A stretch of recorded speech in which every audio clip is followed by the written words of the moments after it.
Jadi begini, mesti kita bedakan dua terma yang berasal dari kosakata yang sama.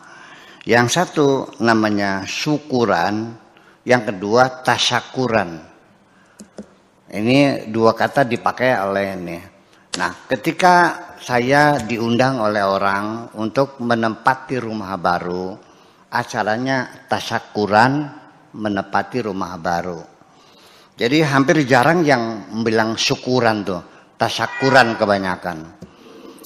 Padahal janji Allah, walaqad ta'adzana rabbukum, Allah telah berkomitmen, la in syakartum la azidannakum, apabila engkau bersyukur pasti akan kutambah. Wala in kafartum, ketika engkau ingkar akan nikmatku, inna adzabi lasyadid, sesungguhnya siksaku sangat keras. Logika kita dengan janji Allah itu, karena dia syukuran akan diberi nikmat, kan begitu. Ternyata setelah dia syukuran menempati rumah baru, 6 bulan kemudian rumahnya terbakar. Kemudian syukuran nikah, 3 bulan kemudian bercerai lagi. Jadi di mana janji Allah menambah nikmatnya itu? Nah, ternyata mereka itu bukan syukuran tapi tasyakuran. Dalam pengertian, kalau orang bersyukur itu pasti bertasyakur. Tapi tidak selalu orang yang bertasyakur itu bersyukur. Karena tasyakur itu adalah sebatas mengucapkan thanks a lot, merci beaucoup. Itu aja. Terima kasih. Nuhun pisan bahasa Sundanya ya, terima kasih banyak. Nuhun, matur nuhun, terima kasih. Macam itu, terima kasih. Thank you very much, thanks a lot dan sebagainya.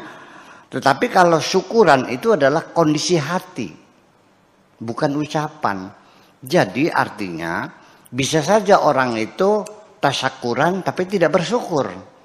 Ketika membeli sesuatu di pasar, katakan saja beli bawang. Beli 5 kilo tanpa imbuh, pas kali timbangannya. Jadi si pembeli bilang, masa 5 kilo nggak ada imbuhnya? Ya deh, dikasih. Ternyata imbuhnya itu bawang-bawang yang bosok. Dia bilang, terima kasih. Tapi sambil membentak. Itu dia tidak bersyukur. Dia bertasyakur, terima kasih sambil marah. Anak kita juga minta uang 10.000, kita kasih 2.000. Diambil juga, tapi bilang terima kasih sambil lari. Nah, itulah makanya jadi orang, dari mana buktinya dia itu tasyakur, acara tasyakur, ya betul tasyakur. Setelah saya ceramah, saya dibawa masuk ke kamar tidurnya, tempat tidurnya itu dibuat dari braso, ini pesan dari Italia, harganya 700 juta. Kemudian masuk di kamar mandi itu terbuat dari sapunya dari onyx, yang dari pesan dari Turki langsung. Ya kan, ini harganya sekitar 200 juta. Nah, ketika diajak muter-muter di rumah dia yang sangat mewah itu, ini lagi tasyakuran apa sedang pamer? Jadi beda.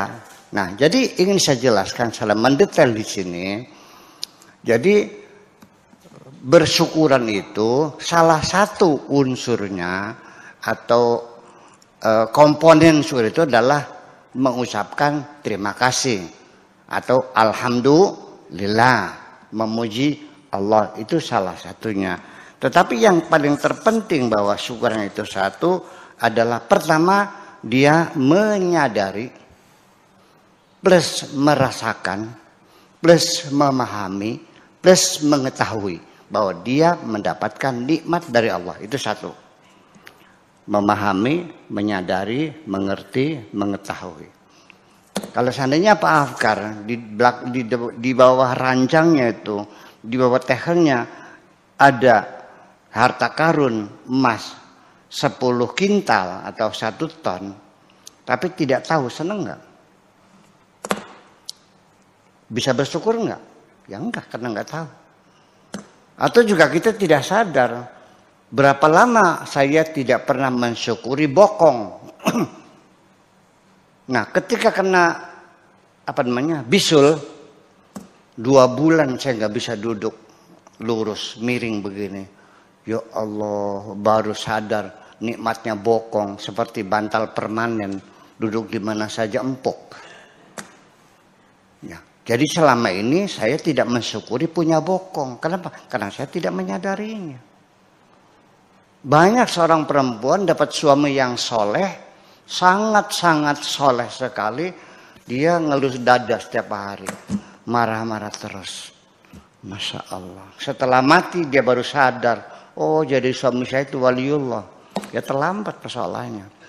Jadi satu syaratnya sadar, tahu, mengerti, itu satu. Yang kedua, bersyukur itu adalah mengakui bahwa itu adalah pemberian Tuhan. Jadi bersyukur itu adalah 4 komponennya atau sebetulnya ada 80